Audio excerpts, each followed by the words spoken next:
اعوذ باللہ من الشیطان الرجیم بسم اللہ الرحمن الرحیم رب اشرح لی صدری ویسر لی امری واحلل عقدۃ من لسانی یفقہوا قولی رب زدنی علما۔ قرآن پاک کا چھٹا پارہ لا یحب اللہ 15 رکوع اور 111 آیات پر مشتمل ہے۔ اس میں سورہ النساء کی 29 آیات ہیں جو تقریباً 4 رکوع بنتے ہیں۔ باقی کے پارہ میں سورہ المائدہ کے 11 رکوع اور 82 آیات ہیں۔ میں نے اس پارہ کو ڈیوائن ٹروتھ یعنی ربانی سچائی کا نام دیا ہے، کیونکہ اس پارہ میں بڑے بڑے منطقی نوعیت کے سچ کھل کر سامنے آ رہے ہیں۔ پہلے رکوع کا تسلسل 5ویں پارے سے منسلک ہے، جس میں وضاحت ہو گئی کہ اللہ تعالیٰ بد دعا کو پسند نہیں فرماتے۔ اگر ہم کسی کی برائی کو معاف کرتے ہیں تو اللہ ہمیں بھی معاف فرما دیتے ہیں۔ اس رکوع میں یہ ربوبی سچائی بھی کھل کر سامنے آ گئی کہ مسلمانوں کا تمام انبیاء پر ایمان لانا ہی دراصل ایمان کی شرط ہے۔ دوسرا رکوع یہود کے بڑے بڑے گناہ پیش کر رہا ہے۔ ان کے گناہوں کی وجہ سے کئی حلال چیزیں بھی ان پر حرام کر دی گئی تھیں، مگر وہ سود خوری پر ڈٹے رہے، حالانکہ انہیں سود سے روک دیا گیا تھا۔ تیسرا رکوع واضح کر رہا ہے کہ انبیاء علیہم السلام حجت کے لیے مبعوث کیے گئے تھے، اور یہ کہ رسول اللہ صلی اللہ علیہ وآلہ وسلم کی رسالت پر اللہ اور فرشتوں کی گواہی موجود ہے۔ آپ صلی اللہ علیہ وآلہ وسلم ہدایت و حق لے کر مبعوث ہوئے۔ مسیح بن مریم کی تخلیق کا واقعہ بھی اسی رکوع میں ہے۔ واضح ہو گیا کہ اللہ جیسے چاہے انسان کو پیدا کر سکتا ہے۔ چوتھے رکوع میں اللہ تعالیٰ ایک ٹھوس دلیل پیش کرتے ہیں کہ ہم نے تمہاری طرف ایک واضح نور نازل کر دیا ہے۔ ربانی سچائی تو یہ ہے کہ قرآن مجید اللہ کی سیدھی راہ ہے۔ 5ویں رکوع سے سورہ المائدہ کا آغاز ہو رہا ہے، جس میں عہد و پیمان پورا کرنے کا حکم دیا جا رہا ہے۔ نیکی کے کاموں میں ایک دوسرے سے تعاون کرنے کا حکم صادر ہو رہا ہے۔ حلال اور حرام چیزوں کی وضاحت بھی فرمائی جا رہی ہے، جیسے کہ اہل کتاب کا ذبیحہ حلال ہے۔ سورہ المائدہ کے دوسرے رکوع اور پارے کے چھٹے رکوع میں وضو کا مدلل بیان بھی ہے، جس کا بنیادی نقطہ چہرے اور ہاتھوں کی صفائی ہے۔ اللہ ہمیں پاک کرنا چاہتا ہے، اپنی نعمت تمام کرنے کا خواہاں ہے، ہمارے دلوں کو ڈیوائن ٹروتھ سے واش کرنا چاہتا ہے۔ ہمیں تعلیم دی جا رہی ہے کہ گواہی انصاف سے دی جائے۔ نیک اعمال کرنے والوں پر اللہ رب العزت اپنی نعمتیں نچھاور کرتا ہے۔ اس رکوع میں رب تعالی ہمیں اس عہد کو یاد کروا رہے ہیں جب ہم نے یہ کہا تھا کہ ہم نے سنا ہے اور ہم نے اطاعت کر لی ہے۔ اس رکوع میں عدل و انصاف کے ساتھ گواہی دینے کا حکم ہے۔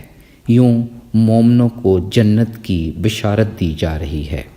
7ویں رکوع میں بنی اسرائیل کا واقعہ ہے کہ اللہ نے ان سے پختہ عہد لیا تھا، مگر عہد شکنی کی وجہ سے ان کے دل سخت بنا دیے۔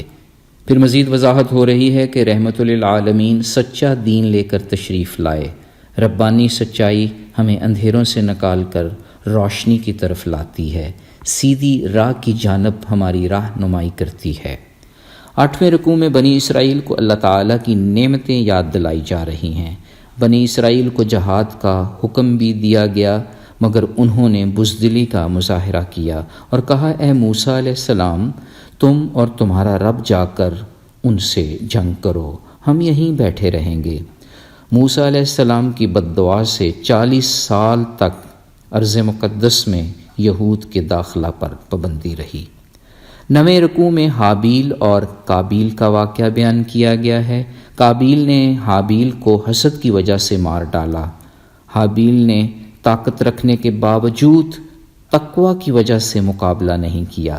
قابیل دفن کرنے کا طریقہ بھی کوے سے سیکھ رہا ہے۔ اس رکوع میں ایک اور ربانی سچائی کی بھی وضاحت ہو گئی کہ جو کوئی کسی ایک شخص کی جان بچاتا ہے، گویا وہ پوری انسانیت کی جان کا تحفظ کرتا ہے۔ اللہ اور اس کے رسول سے جنگ کرنے والوں کے لیے ذلت امیز سزا ہے۔ اس رکوع سے ایک خوشخبری بھی مل گئی کہ توبہ کرنے پر تمام گناہ معاف ہو جاتے ہیں۔ ترمذی شریف کی ایک حدیث ہے کہ رسول اکرم صلی اللہ علیہ وآلہ وسلم نے فرمایا، اللہ تعالیٰ اس بندہ کو جس نے دنیا میں کوئی گناہ کیا اور اسے اس گناہ کی سزا دے دی گئی تو اسے دوسری بار سزا نہیں دے گا، اور جس کے گناہ پر اللہ تبارک و تعالیٰ نے پردہ ڈال دیا اور اسے معاف فرما دیا تو اس گناہ پر اسے سزا نہیں دے گا۔ پھر اس پارے کے 10ویں رکوع میں اللہ رب العزت کی راہ میں جہاد کا سبق دیا جا رہا ہے۔ اللہ کے عذاب سے ڈرتے رہنے، اس کا قرب تلاش کرنے کی تلقین کی جا رہی ہے۔ مزید ربانی سچائی کھل کر سامنے آ رہی ہے کہ جو شخص اپنے گناہ کے بعد توبہ کر لے اور اپنی اصلاح کر لے، اللہ اپنی رحمت سے معاف فرما دے گا۔ زمین و آسمان کا مالک صرف اللہ ہی ہے، وہ جسے چاہے معاف کر دے کیونکہ وہ ہر چیز پر قادر جو ہے۔ ایک اور عقدہ بھی کھل گیا کہ شریعت پر اپنی رائے مقدم کرنے والے منافق ہیں۔ حرام خوروں کو اللہ تعالیٰ پاک نہیں فرماتا۔ 11ویں رکوع میں مزید وضاحت ہو گئی کہ تورات میں بھی ہدایت اور روشنی موجود ہے۔ مثلا اس تورات میں لکھ دیا تھا کہ جان کے بدلہ جان، آنکھ کے بدلہ آنکھ، کان کے بدلہ کان، ناک کے بدلہ ناک۔ پھر اسی طرح تورات میں بھی قصاص کا حکم موجود ہے۔ اگرچہ تورات اور انجیل میں ہدایت و نور موجود ہے، مگر قرآن کی عظمت کے پیش نظر دنیا کا ہر فیصلہ اسی قرآن کی روشنی میں ہوگا۔ 12ویں رکوع میں غیر مسلموں سے دوستی کی ممانعت کی گئی ہے۔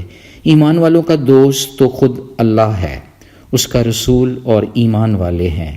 جو شخص اللہ، اس کے رسول اور مسلمانوں سے دوستی کرے گا، وہ اس بات کا یقین رکھے کہ اللہ کی جماعت ہی غالب رہے گی۔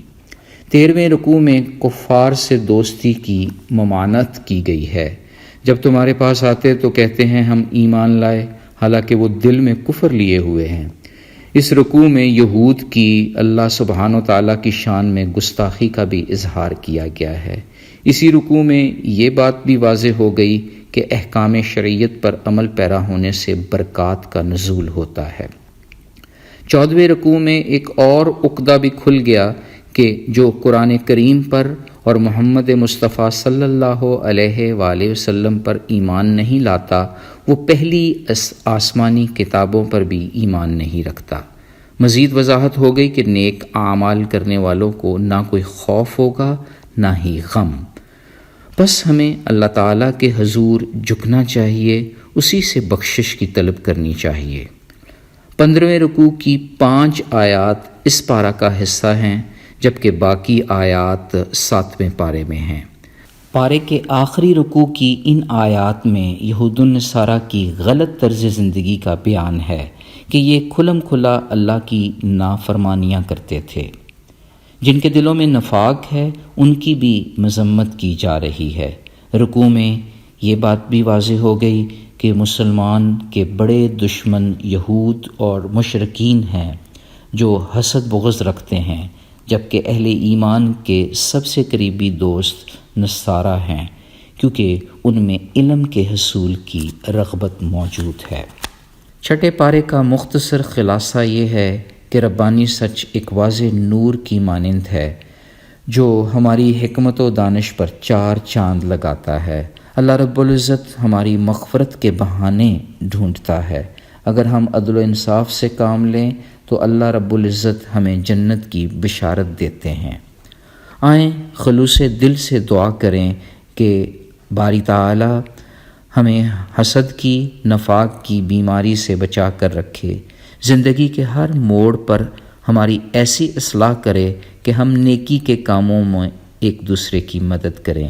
اللہ ہمیں قابیل جیسے حسد، بغض اور غضب سے بچائے۔ اے اللہ ہمارے اندر علم کے حصول کی رغبت پیدا کر دے۔ آمین یا رب العالمین۔ سبحان ربک رب العزت عما یصفون وسلام علی المرسلین والحمد للہ رب العالمین۔ فی امان اللہ۔ اللہ حافظ۔